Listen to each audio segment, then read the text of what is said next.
Hello students, आप सभी का स्वागत है आपके अपने यूट्यूब चैनल एएस एजुकेशन पर। आप लोगों का प्यार ही हमें आगे बढ़ने की प्रेरणा देता है। तो आज उसी कड़ी में हम लाए हैं आपके लिए वृत्त के कुछ और महत्वपूर्ण क्वेश्चन जो आपकी बोर्ड परीक्षा से रिलेटेड हैं और मे भी पॉसिबल हो सकता है वही का वही क्वेश्चन आपकी बोर्ड परीक्षा में आ जाए। तो आप सभी लोगों से रिक्वेस्ट है कि आप सभी लोग इस क्लास का घर पर बैठ करके ठंड के मौसम में भरपूर आनंद लीजिए और अपनी पढ़ाई को उच्च स्तर तक पहुंचाए, जिससे बोर्ड परीक्षा में अच्छे अंक प्राप्त कर सकें। तो देर न करते हुए आइए स्टार्ट करते हैं आज की अपनी क्लास को वृत्त से संबंधित कुछ महत्वपूर्ण प्रश्नों के लिए। चलिए देखते हैं आज की अपनी क्लास को। पहला क्वेश्चन हम देखते हैं। पहला क्वेश्चन हम लगाने का प्रयास करेंगे। दिया हमारा, दिए चित्र में एक्स वाई, यानी एक चित्र दिया है आपके सामने और उस चित्र में एक्स वाई तथा X dash Y dash O केंद्र वाले किसी वृत्त पर दो समांतर रेखाएं हैं। यानी ये एक्स वाई है और ये एक्स डैश वाई डैश है। ये वृत्त का क्या है? समांतर रेखाएं हैं जो स्पर्शी रेखाएं हैं, यानी वृत्त को क्या करती हैं? स्पर्श करती हैं। करा है ए बी। ए बी एक तीसरी स्पर्श रेखा है जो एक्स वाई को ए पर तथा एक्स डैश वाई डैश को बी डैश पर काटती है तथा ये प्रतिच्छेद यानी सी पर काटती है। अब दिया है हमारा, क्या दिया है? सिद्ध करना, सॉरी, ये हमें सिद्ध करना है कि कोण ए ओ बी बराबर 90 अंश। तो हमने आपको बताया था कि जब सिद्ध करना हो तो हमें 3 पॉइंट की जरूरत होती है। पहला पॉइंट हमारा दिया क्या है, यानी उस प्रश्न में हमें क्या क्या प्राप्त है, क्या दिया है, सर्वप्रथम हम उस चीज को लिखते हैं। दूसरा हमारा पॉइंट है सिद्ध करना क्या है, क्या सिद्ध करना है। जब ये दोनों पॉइंट हम जान लेंगे तब हम तीसरे पॉइंट पर आते हैं, उपपत्ति पर। तो हमें पहले खोजना है कि हमारे दिया क्या है। तो सर्वप्रथम पहली हेडिंग हमारी होगी दिया है। क्या दिया? दिया है। तो क्या दिया है हमारा? दिया है, क्या हमारा दिया है? एक्स वाई तथा एक्स डैश वाई डैश वृत्त की समांतर स्पर्शी रेखाएं हैं। समांतर स्पर्शी रेखाएं हैं। क्या है भैया? देखिए, यानी एक्स वाई और एक्स डैश वाई ये दोनों क्या है? एक दूसरे के समांतर हैं, लेकिन क्या है? वृत्त की स्पर्श रेखा है। तो पहला दिया हमारे एक्स वाई तथा एक्स डैश वाई डैश वृत्त की समांतर स्पर्श रेखाएं हैं। दूसरा क्या दिया भैया? ए बी तीसरी स्पर्श रेखा है। तीसरी स्पर्श रेखा है। तीसरी क्या है? स्पर्श रेखा है। अब हमें आते हैं बात, ये तो हमारा दिया है। अब हमें सिद्ध करना क्या है? सिद्ध करना है। सिद्ध करना है, क्या सिद्ध करना भैया? कि कोण ए ओ बी बराबर 90 अंश। यानी क्या है? ए ओ बी, यानी इस कोण का मान हमें 90 अंश लाना है। क्या करना है? 90 अंश लाना है। ठीक है, तो सर्वप्रथम हम क्या करते हैं? एक रचना कर देते हैं। क्या करते हैं भैया? एक रचना करते हैं। रचना क्या करते हैं? रचना रचना हम क्या करते हैं कि ओसी को मिला देते हैं। ओसी को क्या करते हैं? मिला देते हैं। ओसी को मिला देते हैं या ओसी को मिलाया। अब हम जब रचना करेंगे देखेंगे ये क्या हो गया? एक त्रिभुज ये बन गया, दूसरा त्रिभुज ये बन गया, उसी तरह नीचे भी एक त्रिभुज बन गया और ये भी एक त्रिभुज बन गया, यानी 4 त्रिभुज की रचना हो गई। क्या हो गई भैया? 4 त्रिभुज की रचना हो गई। और जब 4 त्रिभुज की रचना हो गई तो दो त्रिभुजों को अगर हम सर्वांग कर देंगे तो एक कोण दूसरे कोण के मान के बराबर आ जाएगा। उसी तरह इन दोनों कोणों में एक दूसरे कोण के यानी सर्वांग कर देंगे तो दोनों एक दूसरे कोण के मान के बराबर आ जाएगा। तो अब देखते हैं उपपत्ति पर। क्या भैया? उपपत्ति। उपपत्ति रचना हमेशा जरूरत नहीं पड़ती है। जब कहीं हमें कुछ अलग सिद्ध करने की बात आती है तब हमें रचना करने की जरूरत पड़ती है। तो हमने बताया आपको, जहां सिद्ध करने की बात आ गई, 3 कंडीशन, जब तक आप तीनों कंडीशन लिखेंगे तब तक आपका सवाल सही नहीं माना जाएगा। तो देखिए ध्यान से कि बोर्ड परीक्षा में हमें लिखना कैसे है, हमें उस चीज की भी जानकारी मिल रही है। हम सवाल को तो हल कर देते हैं लेकिन हमारी लिखने का तरीका नहीं पता होता है। तो जब लिखने का तरीका हमारा सही होगा तभी हमें उस सवाल पर नंबर मिलेगा। और हम सवाल हल करके आ गए, ना तो दिया है हमने लिखा, ना तो सिद्ध करना हमने लिखा है, ना तो जहां रचना करने की जरूरत थी वहां हमने रचना किया या उत्पत्ति ने लिखा, तो हमारा सवाल क्या हो जाए, सही होने के बावजूद भी गलत हो जाता है और हमें नंबर कम मिलते हैं। तो इस वजह से जो हमारे टॉपिक हैं उन सब टॉपिकों को कवर करना भी जरूरी है। किस आधार पर लिखा जाता है उसको लिखना भी जरूरी है। तो जैसे हमने लिखा, आपको दिया है, क्या क्या हमारा दिया है, क्या सिद्ध करना है, किस रचना की हमें जरूरत पड़ी उस रचना को। अब आते हैं उत्पत्ति पर। तो उत्पत्ति पर देखेंगे तो 2 त्रिभुज बने, एपीओ या एओपी और एओसी। तो त्रिभुज एओपी तथा त्रिभुज एओसी में कौन सा त्रिभुज भैया, ये वाला त्रिभुज और ये वाला त्रिभुज, यानी नंबर 1 त्रिभुज इसको मान लें और इसको नंबर 2, यानी 1 और 2 में देखेंगे क्या होगा भैया कि ये क्या है, पी ए और ए सी, ये क्या है, वृत्त की स्पर्शी रेखाएं हैं। तो वृत्त की स्पर्शी रेखाएं हमेशा क्या होती हैं, बराबर होती हैं, यानी पी ए पी सी के बराबर हो गया। दूसरा क्या होगा कि जो स्पर्श रेखाओं पर ये त्रिज्या होती है, ये त्रिज्या कितने अंश का कोण आती है, 90 अंश का, या फिर हम ये कितने अंश का कोण आएगी, या ये फिर हम ये त्रिज्या हम ले लेंगे, तो ये भी हमारी त्रिज्या होगी और ये भी हमारी त्रिज्या होगी, त्रिज्या बराबर, यानी इसको आर मान लेंगे, इसको आर मान लेंगे। तो क्या हो जाएगा भैया, त्रिभुज एओपी तथा एओसी में पीए यानी एपी बराबर एसी, क्या हमारी वृत्त की स्पर्शी रेखाएं, वृत्त की स्पर्शी रेखाएं, क्या भैया, वृत्त की स्पर्शी रेखा है। दूसरा क्या होगा, ओपी बराबर ओसी, ओपी बराबर ओसी क्या है, बराबर आर, यानी वृत्त की त्रिज्या है, वृत्त की त्रिज्या है। अब तीसरी भुजा देख रहे हैं ओए, ओए दोनों में क्या है, कॉमन है, ओए दोनों में क्या मिल, दोनों में मिल रहा है, जिसका मतलब इस ओए भुजा क्या हो गई, उभयनिष्ठ भुजा हो गई, यानी दोनों में कॉमन हो गई। जब दोनों में कॉमन हो गई तो हम यहां क्या लिख सकते हैं भैया, ओ ए बराबर ओ ए, यानी इसको हम लिख सकते हैं उभयनिष्ठ भुजा। क्या लिख सकते हैं भैया, उभयनिष्ठ भुजा। अब देखिए 3 भुजा बराबर है, यानी एपी एसी के बराबर हो गया, ओपी ओसी के बराबर हो गया, ओए ओए के बराबर हो गया। और जब 2 त्रिभुजों में तीनों भुजाएं बराबर होती हैं तो वह त्रिभुज क्या होता है भैया, सर्वांगसम होता है। हमने बताया था आपका सर्वांगसम यानी सर्व अंग समान, जब तीनों भुजाएं बराबर हो जाएं तो वह त्रिभुज क्या होता है, सर्वांगसम होता है। यानी हम यहां क्या कर सकते हैं कि दोनों त्रिभुज यानी अतः अतः त्रिभुज एओपी सर्वांगसम त्रिभुज एओसी, क्या हो गया भैया, यानी ये त्रिभुज इस त्रिभुज के सर्वांगसम हो गया। अब जब सर्वांगसम हो गया तो ध्यान देखें, तो ये कोण और ये कोण हमारा एक दूसरे के क्या हो जाएगा, बराबर हो जाएगा, दोनों कोण क्या हो जाएंगे, बराबर। यानी हम क्या लिख सकते हैं, कोण एओपी बराबर कोण एओसी के, यानी से लिख सकते हैं अतः कोण एओपी बराबर कोण एओसी, समीकरण नंबर 1 मान लिया, यानी इसको हमने क्या कर लिया, समीकरण नंबर 1 मान लिया। अब आइए आगे चलते हैं,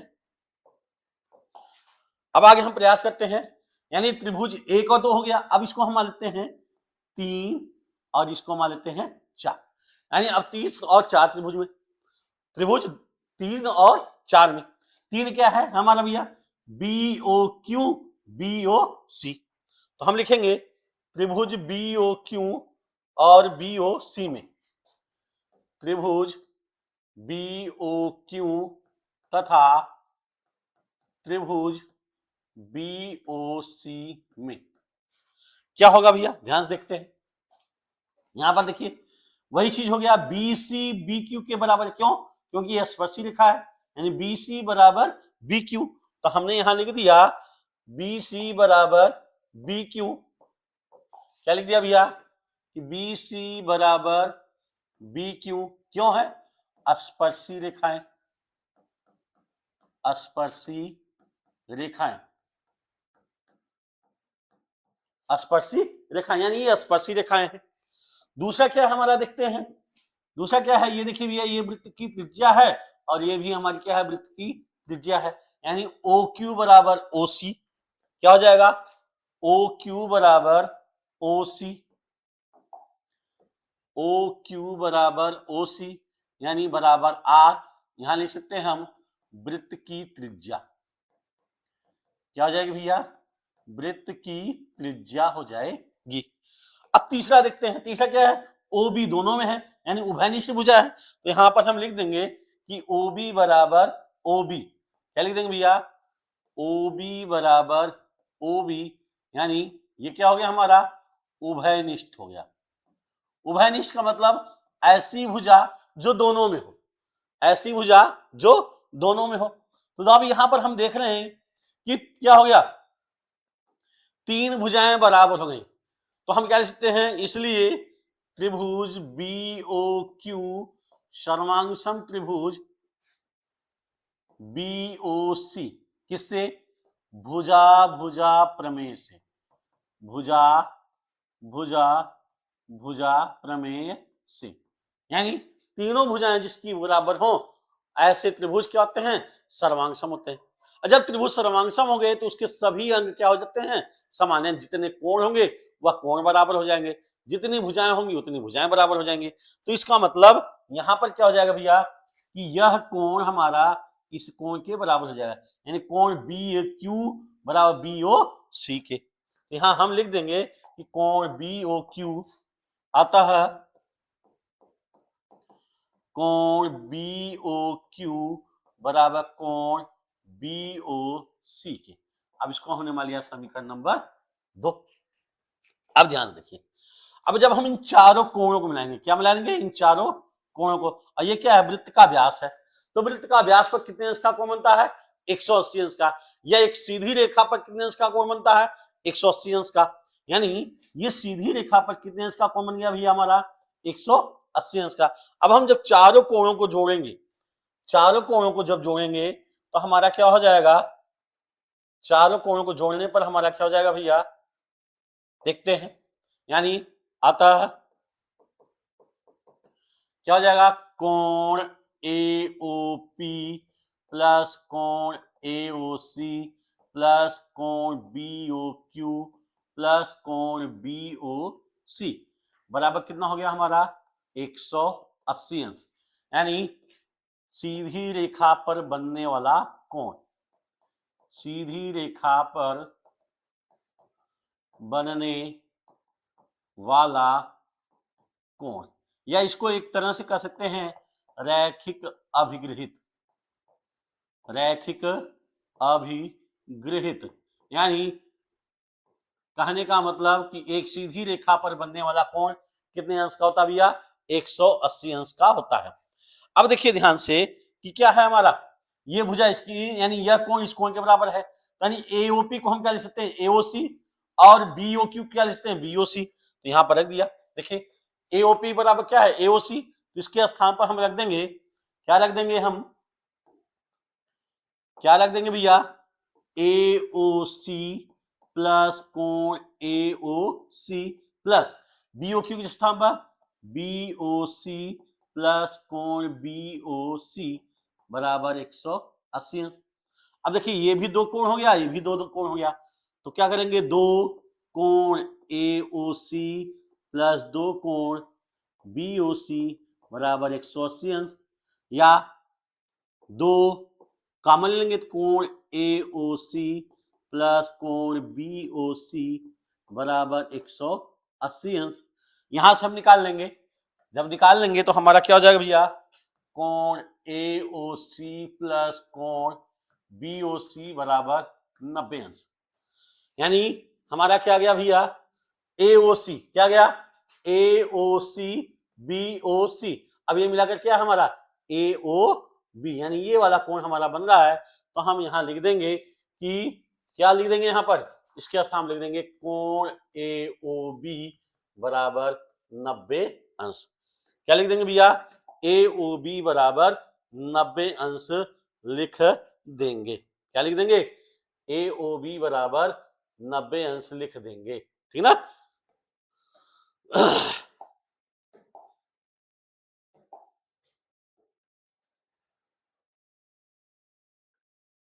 ये हमारा क्या हो जाएगा, आंसर हो जाएगा। क्या हो जाएगा भैया, आंसर हो जाएगा।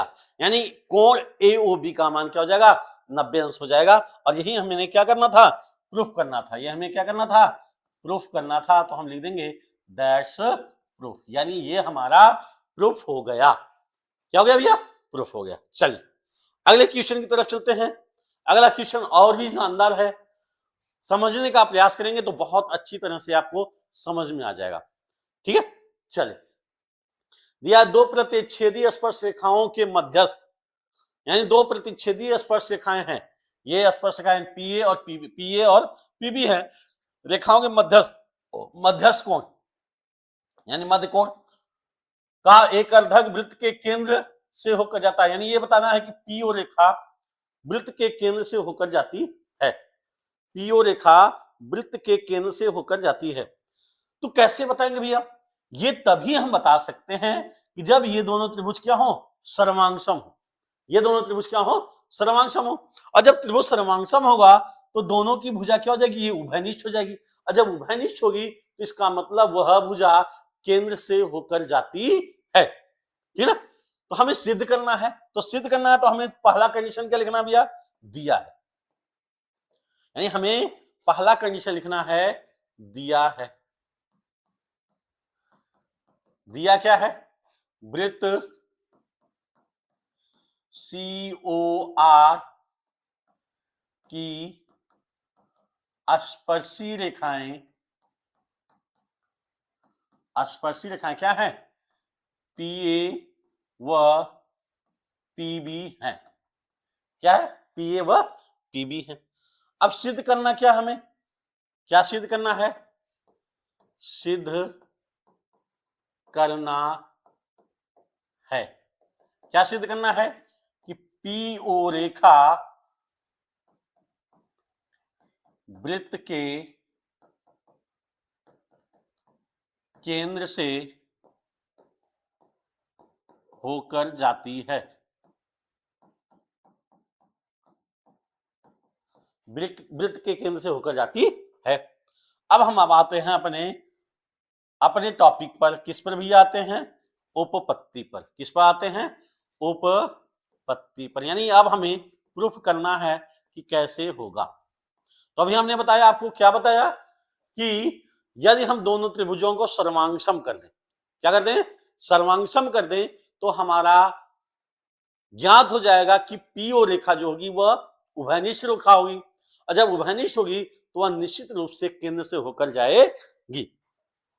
तो देखते हैं, तो त्रिभुज क्या है, AOP तथा त्रिभुज BOP में क्या हो जाएगा भैया, PA बराबर PB, PA बराबर PB। क्यों PA बराबर PB क्यों होगा भैया, ये PA बराबर PB क्यों, क्योंकि ये वृत्त की स्पर्शी रेखाएं हैं। यहां लिख देंगे वृत्त की स्पर्शी रेखाएं, वृत्त की स्पर्शी रेखाएं, यानी वृत्त की स्पर्शी, यानी एक ही बिंदु से खींची गई स्पर्श रेखाएं क्या होती हैं, बराबर होती हैं। तो PA बराबर PB। दूसरा, अब ये कोण कितने अंश का बनता है, 90 अंश का। क्यों, क्योंकि वृत्त की स्पर्श रेखा पर त्रिज्या हमेशा क्या होती है, लंब होती है। यानी प्रमेय नंबर 2, प्रमेय नंबर 2 आप ध्यान रखेंगे कि वृत्त की स्पर्श रेखा पर त्रिज्या हमेशा लंब होती है। तो यहां लिख देंगे कि कोण PAO बराबर कोण PBO बराबर 90 अंश। यहां लिखेंगे कि त्रिज्या स्पर्श रेखा पर लंब होती है। स्पर्श रेखा पर क्या होती है भैया? लंब होती है। तो ये क्या हो जाएगा हमारा? बराबर हो जाएगा। दो चीज बराबर हो गया। अब तीसरी क्या है? ये हमारी वृत्त की त्रिज्या है। वृत्त की त्रिज्या है, यानी ओ ए बराबर ओ बी बराबर आर। यहां लिख देंगे वृत्त की त्रिज्या। वृत्त की त्रिज्या। अब हमने देखा कि पी ए बराबर पी बी, कोण पी ए ओ बराबर पी बी ओ, और ओ ए बराबर ओ बी, इन दो भुजा और एक कोण। हमने बताया था सर्वांगसम के लिए कि दो भुजा यानी चार कंडीशन बताया था। पहला कंडीशन क्या है कि तीनों भुजा बराबर हो। दूसरा कंडीशन हमने क्या बताया कि दो भुजा एक कोण बराबर हो। तीसरा कंडीशन क्या है कि एक भुजा और दो कोण बराबर हो। यहां देख रहे हैं कि क्या है? दो भुजा और एक कोण बराबर है। क्या भैया? दो भुजा और एक कोण बराबर है। तो जब दो भुजा एक कोण बराबर है तो त्रिभुज क्या हो जाएगा हमारा? सर्वांगसम हो जाएगा। यहां लिख देंगे इसलिए त्रिभुज AOP सर्वांगसम त्रिभुज BOP। किससे? भुजा कोण भुजा से। किससे होगा भैया? भुजा कोण भुजा से। और जब सर्वांगसम हो गया तो पीओ रेखा क्या हो जाएगी? उभयनिष्ठ। अतः पीओ रेखा क्या होगी?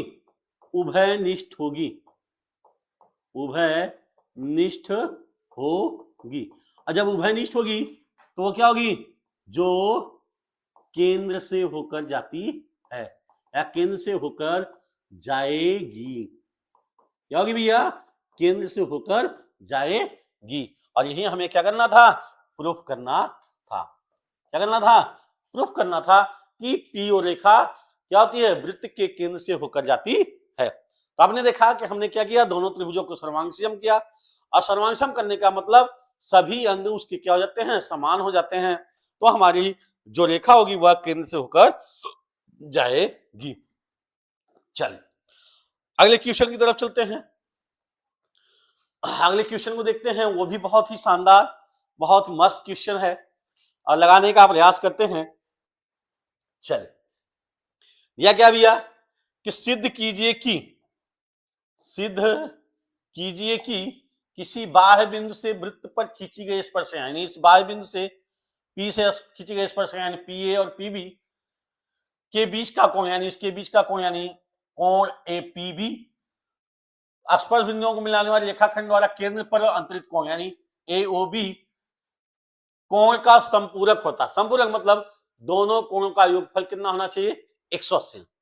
दो शब्द होते हैं, एक कोटिपूरक होता है और एक संपूरक। यानी कोटिपूरक क्या होता है? दो ऐसे कोण जिनका योगफल 90 अंश होता है, वे क्या कहलाते हैं? कोटिपूरक कहलाते हैं।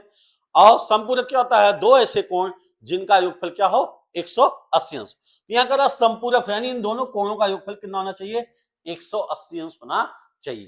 तो 180 अंश होना चाहिए। तो हम हल करते हैं, हल करने का प्रयास करते हैं। चलिए तो पहले सिद्ध करना है तो हमें क्या चाहिए? दिया है। क्या दिया है? वृत्त COR में स्पर्श रेखाएं PA व PB हैं। क्या है? PA व PB हैं तथा केंद्र पर अंतरित कोण क्या है? कोण AOB है। ये हमारा केंद्र पर अंतरित कोण है। अब हमें क्या करना है भैया? सिद्ध करना है। क्या सिद्ध करना है? सिद्ध करना है। क्या सिद्ध करना है? कि कोण APB प्लस कोण AOB बराबर 180 अंश। यानी दोनों कोण क्या है? संपूरक है, यानी इनका योगफल कितना है? 180 अंश है। अब हम आते हैं अपने उपपत्ति पर। किस पर आते भैया? उपपत्ति पर। उपपत्ति बहुत ही आसान है, समझने का प्रयास करेंगे। पहले देखिए क्या भैया? PAOB ये क्या हमारा बन रहा है? एक चतुर्भुज बन रहा है। क्या बन रहा है? एक चतुर्भुज बन रहा है। और जब चतुर्भुज बन रहा है, यहां पर देखेंगे ये क्या है, 90 अंश का कोण आ रहा है, और ये कितने अंश का कोण आ रहा है, 90 अंश का। क्यों? क्योंकि स्पर्श रेखा पर त्रिज्या हमेशा क्या होती है, लंब होती है। तो यहां पर लिखेंगे उत्पत्ति में कि क्या लिखेंगे, कोण PBO बराबर 90 अंश। क्यों लिखेंगे, यहां लिख देंगे कि त्रिज्या स्पर्श रेखा पर लंब होती है। क्या होती है भैया, त्रिज्या स्पर्श रेखा पर लंब होती है। उसी तरह यहां भी PAO यानी कोण PAO बराबर भी क्या हो जाएगा, 90 अंश हो जाएगा। यानी इन दोनों का मान एक ही हो गया, यानी त्रिज्या स्पर्श रेखा पर लंब होती है। अब यहां लिखेंगे चतुर्भुज, चतुर्भुज क्या, PAOB, PAOB में क्या हो जाएगा, कोण PAO प्लस कोण AOB प्लस कोण PBO और प्लस कोण APB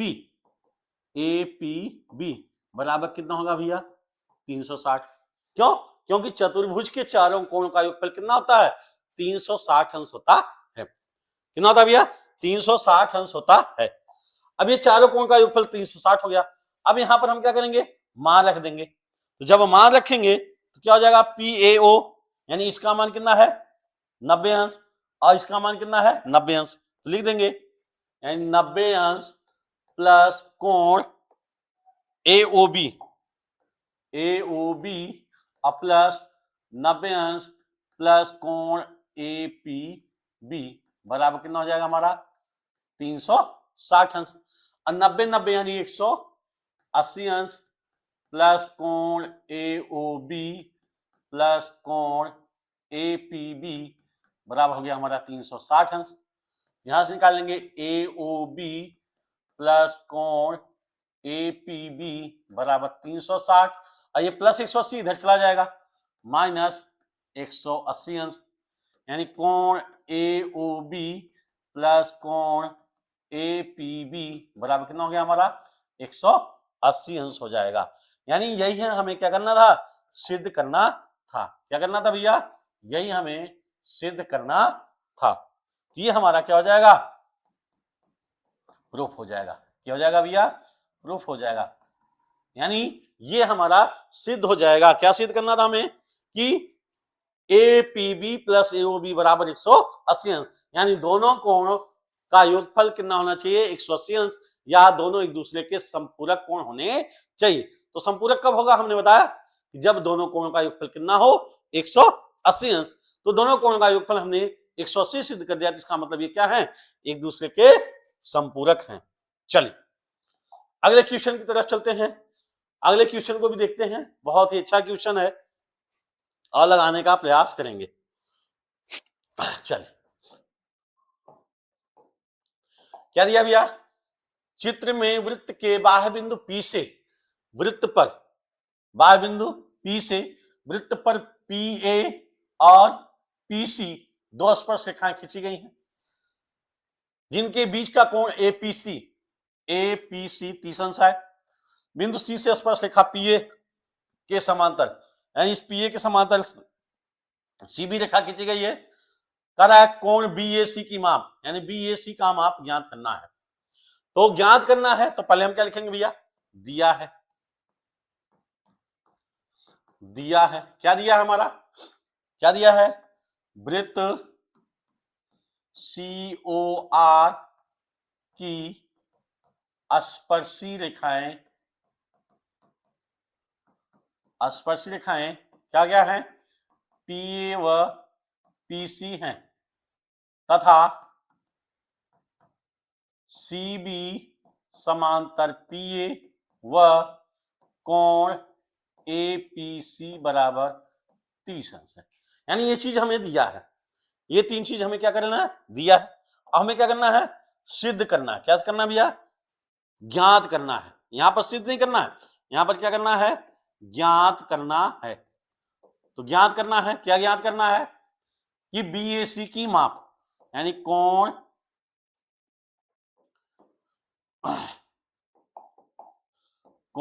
BAC की माप, क्या ज्ञात करना भैया, कोण BAC की माप ज्ञात करना है। अब हम आते हैं अपने सॉल्यूशन पर यानी हल पर। किस पर आते हैं, सॉल्यूशन यानी हल पर आते हैं। तो अब हम हल करेंगे। अभी आपने देखा जहां सिद्ध करना था वहां हमने क्या लिखा था, उपपत्ति, और जहां हमें ज्ञान करना है वहां पर क्या लिखेंगे हम, हल या सॉल्यूशन लिखेंगे। ठीक है, चलिए तो देखते हैं क्या होगा भैया।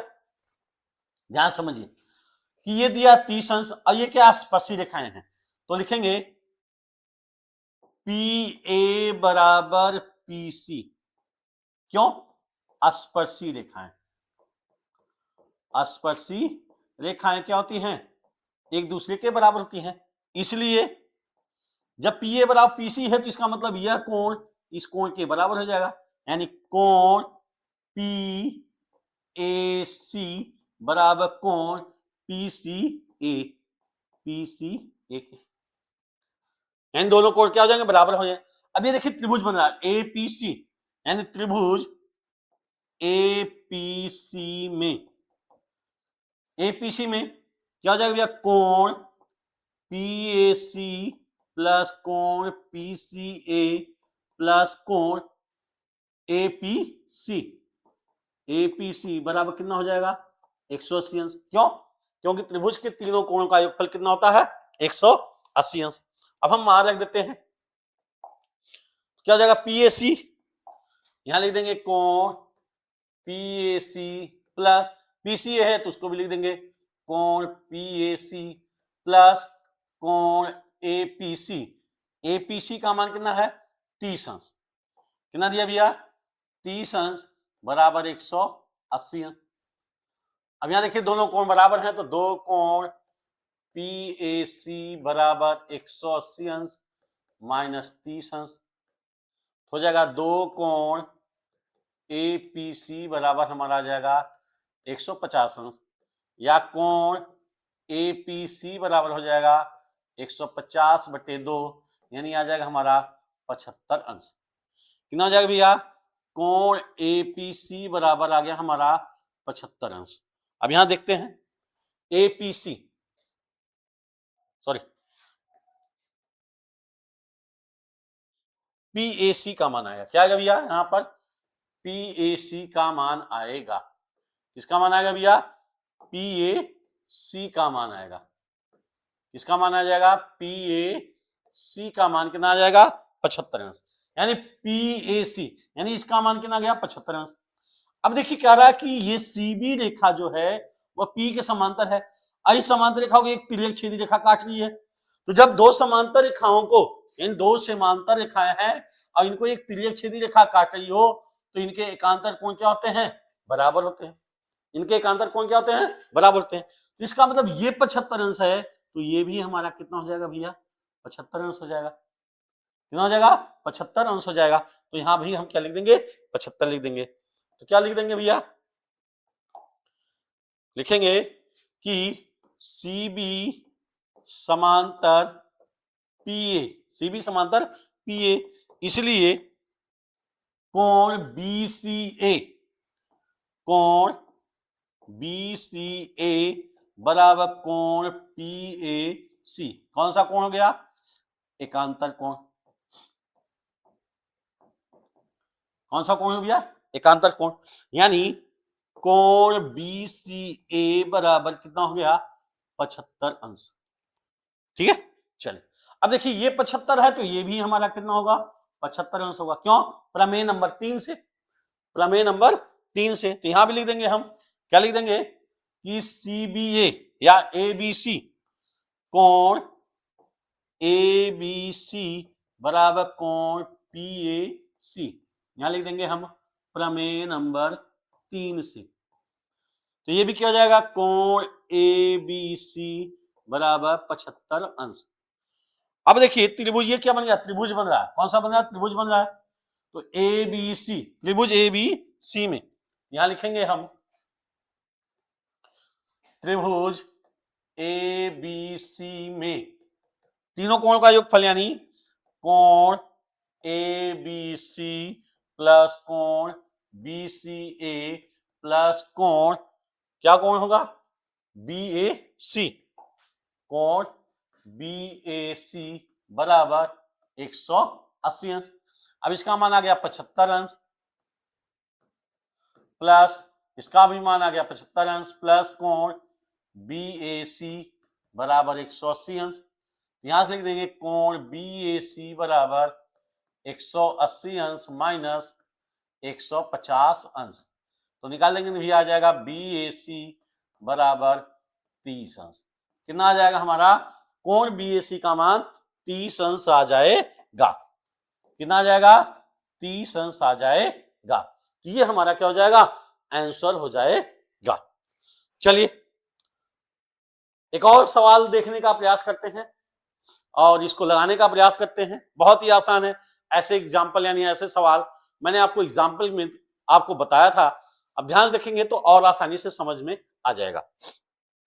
दिया क्या, अब चित्र में ओ केंद्र के वृत्त पर बिंदु पी से पी ए यानी बिंदु पी से पी ए तथा पी बी दो स्पर्शरेखाएं हैं। पहला चीज हम क्या लिख देते हैं, क्या लिख देते हैं भैया, दिया है। क्या दिया है, तो दिया है लिखते हैं, दिया है, क्या दिया है, वृत्त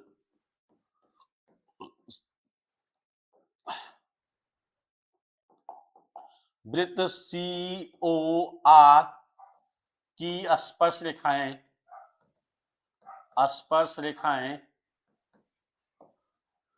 पी ए तथा पी बी एवं तीसरी स्पर्श रेखा क्या है, एल एन एवं एल एन है। ठीक है ना, ये हमारा दिया है। अब हमें सिद्ध क्या करना है, सिद्ध करना है, सिद्ध करना है। क्या सिद्ध करना है भैया, कि P L plus L M बराबर P N plus N M, यह हमें सिद्ध करना है। अब हम आते हैं अपने उपपत्ति पर। क्या आते हैं, उपपत्ति पर। चलिए तो यहां देखेंगे क्या है कि पी ए और पी बी स्पर्श रेखाएं हैं, तो पी ए बराबर पी बी क्या लिखेंगे, स्पर्शी रेखाएं। स्पर्शी रेखाएं क्या होती है, हमेशा बराबर होती है। स्पर्शी रेखाएं क्या होती है, हमेशा बराबर होती हैं। अब देखिए पी ए को हम क्या लिखते हैं, P L plus A L, क्या लिख सकते हैं भैया, P L plus A L बराबर पी बी को क्या लिख सकते हैं, P N plus N B. अब यहां देखेंगे ए एल किसके बराबर है, एल एम के, चूंकि ए एल बराबर एल एम तथा दूसरा बी एन बराबर एन एम, बी एन बराबर एन एम, बी एन बराबर एन एम। और जब बी एन बराबर एन एम है तो जहां ए एल है वहां पर एल एम लिख देंगे और जहां बी एन है वहां एन एम, क्या लिख देंगे भैया, अतः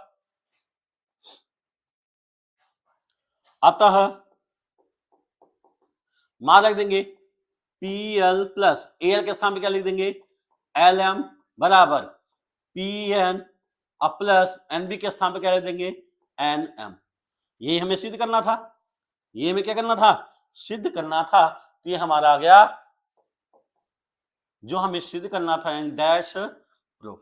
ये हमने क्या कर दिया, प्रूफ कर दिया। ठीक है, तो आई होप आप सभी को जितने भी क्वेश्चन हमने आपको बताए वे सभी बहुत आसानी से समझ में आएंगे और आपको अच्छा लगा होगा। तो प्लीज लाइक और शेयर करना मत भूलिएगा। और जो भी हमारी इस YouTube चैनल पर पहली बार देख रहे हैं उनसे भी रिक्वेस्ट है कि आप सभी लोग सब्सक्राइब कर लीजिए। आप लोगों का प्रेम ही हम लोगों को आगे बढ़ने की प्रेरणा देता है और प्रतिदिन कुछ न कुछ नया लाने के लिए मजबूर करता रहता है। तो आप सभी से रिक्वेस्ट है इसी तरह प्यार और भरोसा बनाए रखिए ताकि आपको मैं और अच्छे से अच्छे कंटेंट दे सकूं। आज के लिए इतना ही, धन्यवाद।